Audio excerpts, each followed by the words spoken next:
बिस्मिल्लाहिर्रहमानिर्रहीम अस्सलाम वालेकुम। सऊदी इन्फो यूट्यूब चैनल में आपको खुश आमदीद कहते हैं। अगर आप सऊदी अरेबिया से डिपोर्ट हुए हैं और दोबारा आप सऊदी अरेबिया का नया वीज़ा लगाना चाहते हैं तो ये वीडियो आपके लिए है। एक वीडियो 5-7 मिनट की वीडियो आपके लाखों रुपए बचा सकते हैं। आज एक पाकिस्तानी को सऊदी एयरपोर्ट से वापस किया गया और उसको जाने से पहले, वीज़ा लगाने से पहले ये बात मैंने बताई थी कि भाई आप लाइफ टाइम ब्लैक लिस्ट हैं। उसके बावजूद उनका वीज़ा पाकिस्तान से लग गया और फिर सऊदी एयरपोर्ट से उनको वापस किया गया। ये आज की मैं बात कर रहा हूँ। अस्सलाम वालेकुम। ये जो पेपर होते हैं ना, सिस्टम से पेपर निकालते हैं, इसमें सिर्फ आइडिया आपको मिलता है, ठीक है। जिस तरह आपकी वायलेशन है, वायलेशन से लगता है कि ऐसे लोग लाइफ टाइम ब्लैक लिस्ट होते हैं। बाकी कंफर्म किसी भी पेपर में पता नहीं चलता कि पाबंदी टोटल लगी कितनी है या फिर पाबंदी बाकी कितनी है, ऐसी कोई डिटेल किसी भी पेपर में नहीं मिलती है। तो इसमें सिर्फ आइडिया होता है, एक आइडिया लगा सकते हैं। ऑलरेडी मैंने इस पर 2-3 वीडियो शेयर की हुई है। चलिए, अल्लाह खैर करे भाई। अभी तो सारा कुछ हो गया, निकलेंगे आज, देखते हैं जो अल्लाह के मंजूर हो। अस्सलाम वालेकुम भाईजान, क्या हाल है? ठीक है, तबीयत से ठीक है? तो भाई वो ये बात हुआ जो आपने मुझे बोला था ना कि ब्लैक लिस्ट हो आप, तो वही हुआ। एयरपोर्ट पे ही हूँ मैं, अभी दमाम एयरपोर्ट पे हूँ। सबकी वापसी का बता रहे हैं कि जाएगी, फ्लाइट सुबह जाएगी, यहाँ कल जाएगी, टिकट कितने बजे जाती है। अगर आप भी बचना चाहते हैं तो इस वीडियो को गौर से देखिएगा और इस पर अमल कीजिएगा।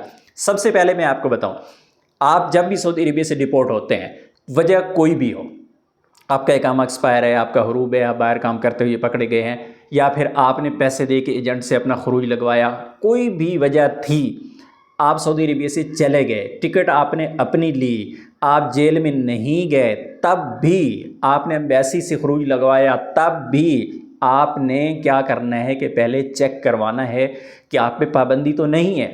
अब पाबंदी चेक करने का जो मसला आता है ना यहाँ पे, उसमें बहुत सारे मसाइल हैं। बेसिक आज की ये वीडियो है ही उसी पे। मैं आपको बताऊं कि चेक करने के लिए सबसे ज़्यादा अहम जो 3 पेपर होते हैं, एक होता है मतलूब पेपर, एक होता है तरहील का पेपर, एक होता है मतार पेपर। अब हो सकता है आपके जहन में उसके नाम कुछ और हों, मुख्तलिफ लोग मुख्तलिफ नामों से इन पेपर्स को जानते हैं। इन पेपर को निकाला जाता है और इन पेपर्स में सबसे ज़्यादा जो अहम पेपर है वो होता है तरहील का पेपर, जिसमें आपको वायलेशन का पता चलता है कि आप पे वायलेशन क्या लगी हुई है। गलत फहमी लोगों में ये पाई जाती है कि भाई मेरा तो हरूब लगा था, मुझे शुरता ने पकड़ लिया, भाई मेरा तो हरूब लगा था, मैंने एजेंट को पैसे दे के अपना एग्ज़िट लगवा लिया। लेकिन हकीकत ये है कि आपको सिर्फ हरूब का पता है। जब शुरता ने पकड़ा तो हो सकता है साथ में उसने एक और वायलेशन लगा दी हो कि भाई ये बंदे ने इकामा चेक नहीं करवाया, या पुलिस को देख के ये भाग रहा था, या ये कफ़ील के बगैर काम कर रहा था, आप पे वायलेशन डबल हो जाएगी। इसी तरह जब एजेंट को आपने पैसे दे दिए, एजेंट ने आपका एग्ज़िट लगवा दिया, तो आपको क्या पता कि आपके सिस्टम में वायलेशन क्या क्या डाली गई है, क्योंकि उसने तो पैसे लेके अपने पास रखने थे और उसका काम था आपको निकलवा देना। एग्ज़िट लग गया, आप चले गए, बस उसकी बला से जो भी हो, तो ये मामला आपका है। अब आपकी ज़िम्मेदारी यहाँ पे आगे बनती है कि पहले उसे आप चेक करें। नया वीज़ा लेने से पहले आप ये चीज़ चेक करें कि आप पे वायलेशन क्या है। और वायलेशन के लिए सबसे बेहतरीन पेपर यही होता है कि इसके अंदर आपको वायलेशन शो हो जाती है। एक वायलेशन है आपकी तब भी लिखी होगी, 2 होंगी तब भी लिखी होंगी, और बाज़ औक़ात कुछ वायलेशंस ऐसी हैं कि जिस पे आप लाइफ टाइम ब्लैक लिस्ट हो जाते हैं, चाहे आपकी एक ही वायलेशन हो।